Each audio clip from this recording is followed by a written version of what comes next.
Dos imperios, el mismo continente, siglos de distancia, y una pregunta que los historiadores siguen debatiendo: ¿cuál fue la civilización más avanzada de Mesoamérica? La respuesta no es simple, porque los aztecas y los mayas no fueron rivales directos. No chocaron en el mismo campo de batalla ni vivieron en el mismo momento histórico. Fueron dos formas distintas de resolver el mismo problema: construir una civilización desde cero en una tierra sin la rueda, sin hierro y sin animales de carga. Y lo que lograron, cada uno a su manera, todavía desafía la comprensión moderna.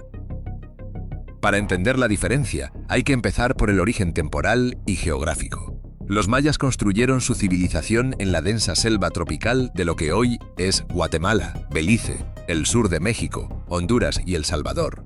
Lo hicieron de manera descentralizada, sin un estado único, sin un solo rey que gobernara todo. Durante siglos, el mundo maya fue un mosaico de ciudades-estado independientes, cada una con su propio linaje, su propio ejército y su propia visión del poder. Ciudades como Tikal y Calakmul eran rivales acérrimas, mientras que Palenque y Copán miraban hacia adentro, concentradas en su propio esplendor.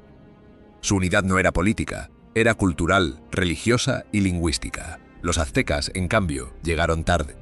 Cuando los mexicas aparecen en el registro histórico en el siglo XI, los mayas del período clásico ya llevaban siglos en declive. Los aztecas fundaron Tenochtitlan en 1325 sobre un islote pantanoso del lago Texcoco, guiados por el mito del águila devorando una serpiente sobre un nopal. Desde allí, construyeron en menos de 200 años uno de los imperios más eficientes en la historia del continente americano. Esta diferencia de escala temporal lo explica casi todo. Los mayas tuvieron más de 1000 años para desarrollar su conocimiento, mientras que los aztecas contaron con apenas 2 siglos para forjar un estado funcional antes de la llegada de los españoles. Por eso, compararlos como si fueran equivalentes es un error de partida.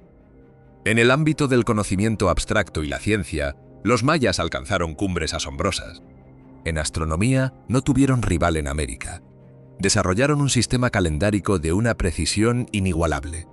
El calendario sagrado tenía 260 días, y el calendario solar contaba con 365.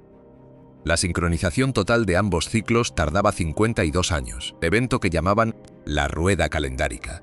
Sus astrónomos calcularon el ciclo sinódico de Venus con un margen de error de apenas 14 segundos por año. Todo esto sin telescopios, basándose únicamente en la observación sistemática registrada durante generaciones. Los aztecas heredaron parte de este conocimiento, pero no alcanzaron el mismo nivel de abstracción matemática. La célebre Piedra del Sol, erróneamente llamada calendario azteca, es en realidad un colosal monumento cosmológico e ideológico, no un instrumento astronómico de alta complejidad. Algo similar ocurrió con la palabra escrita. El sistema maya combinaba signos para palabras completas con símbolos silábicos, capaz de representar poesía, matemáticas o historia con total fluidez. Descifrarlo fue uno de los grandes retos del siglo XX. Cuando el epigrafista Yuri Knorozov demostró en los años 50 que el sistema era fonético, Occidente lo ignoró durante 30 años. Al ser aceptado en los años 80 y 90, la historia cambió. Los mayas no eran solo sacerdotes pacíficos, sino reyes guerreros inmersos en complejas dinámicas de poder. La escritura azteca, por el contrario, era un sistema pictográfico mixto, excelente para registrar tributos y rutas comerciales, pero carente de la redundancia fonética plena. Además, los mayas desarrollaron independientemente el concepto del 0 siglos antes de que los europeos lo adoptaran, lo que les permitía operar dentro de un sistema vigesimal de base 20. Los aztecas manejaban matemáticas complejas mediante un sistema aditivo, pero no hay evidencia de que lograran la abstracción absoluta del cero. Si observamos cómo se organizaban socialmente, las divergencias se amplían. La sociedad maya del período clásico estaba estratificada de manera rígida e inamovible. Nacías plebeyo o nacías noble, y tu destino estaba sellado por la sangre.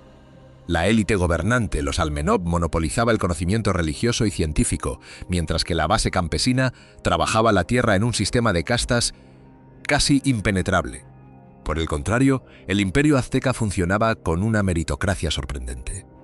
Aunque existía una nobleza de sangre, los pipiltin, un plebeyo macehual, podía ascender socialmente si demostraba valor en el campo de batalla capturando enemigos.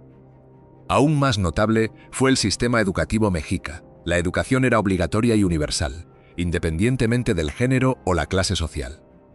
Los nobles asistían al Calmecac para formarse como sacerdotes, jueces o gobernantes, mientras que los plebeyos iban al Telpochcalli para recibir instrucción militar, cívica y oficios prácticos.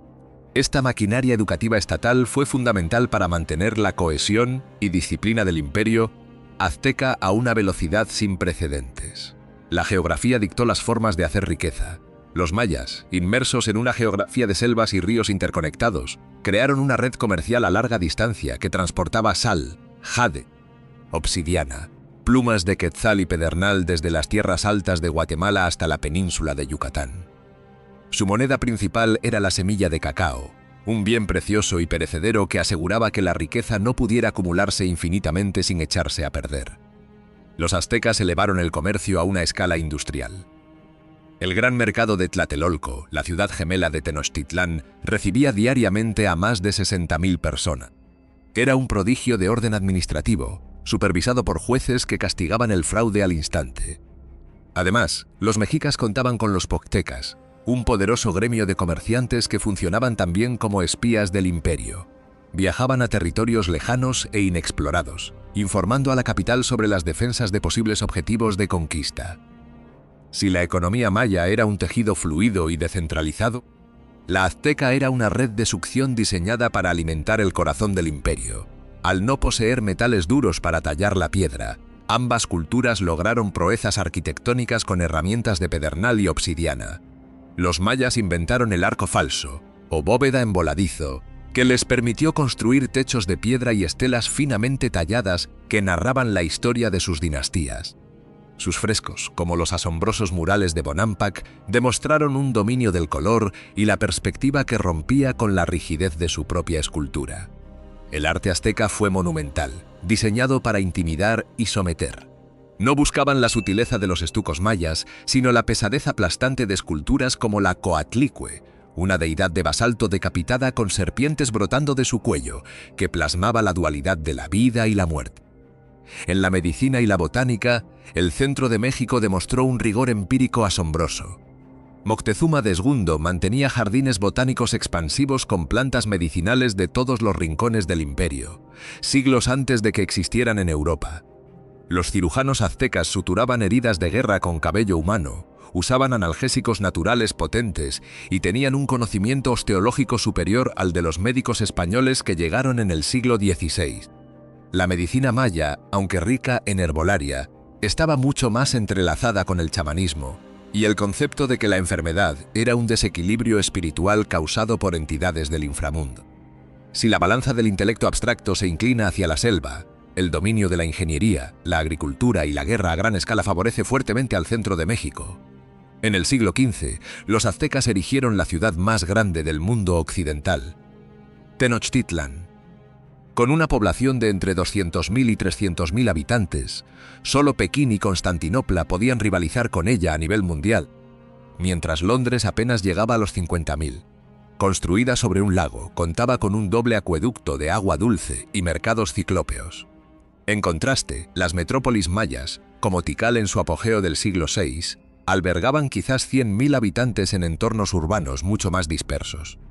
Para alimentar a 300.000 bocas, los aztecas perfeccionaron las chinampas, islas artificiales flotantes ancladas al fondo del lago, que permitían cosechar hasta 7 veces al año.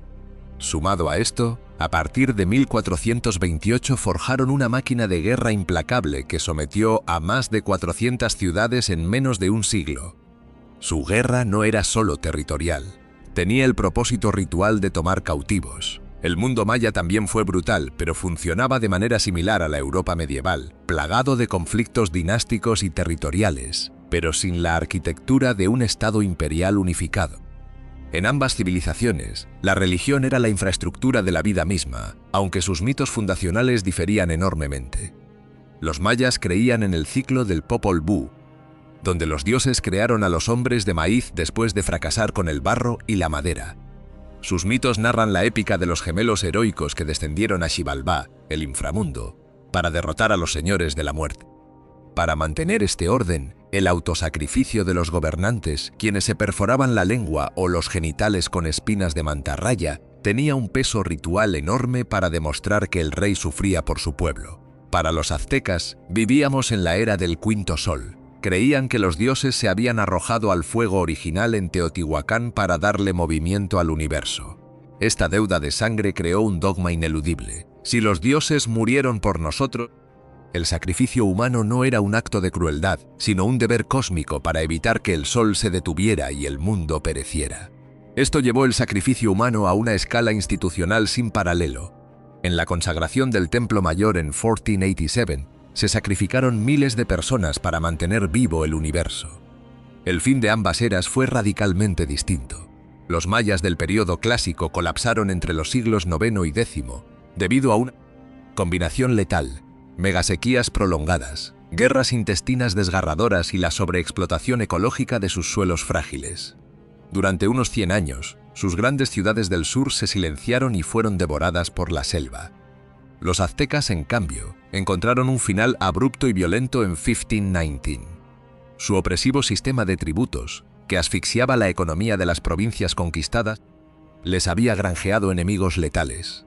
Sin los 100.000 guerreros tlaxcaltecas aliados a Hernán Cortés, la conquista habría sido logísticamente imposible.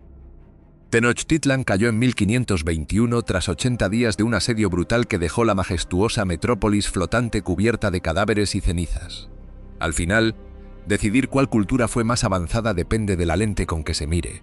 En abstracción matemática, astronomía y escritura, los mayas no tuvieron rival en el continente gracias al lujo del tiempo y a siglos de paz intermitente que permitieron el florecimiento del intelecto. En urbanismo, ingeniería cívica, movilidad social y eficiencia de Estado, los aztecas lograron lo inimaginable gracias al poder de la concentración y la disciplina férrea. Ambas resolvieron el problema de existir en formas que Europa no había imaginado, y ambas fueron destruidas antes de alcanzar su límite de evolución. Lo que quedó fue sistemáticamente suprimido. Hoy apenas sobreviven 4 códices auténticos de una biblioteca inmensa que debió contar con miles. Las majestuosas pirámides aztecas fueron demolidas piedra por piedra para cimentar iglesias coloniales. Irónicamente, el último bastión maya independiente, Tayasal, resistiría en la selva hasta casi 2 siglos después de la caída de los aztecas. Lo que hoy estudiamos a través de ruinas, de tradiciones que se negaron a morir y de textos que apenas empezamos a comprender hace unas décadas, es solo una fracción del brillo original.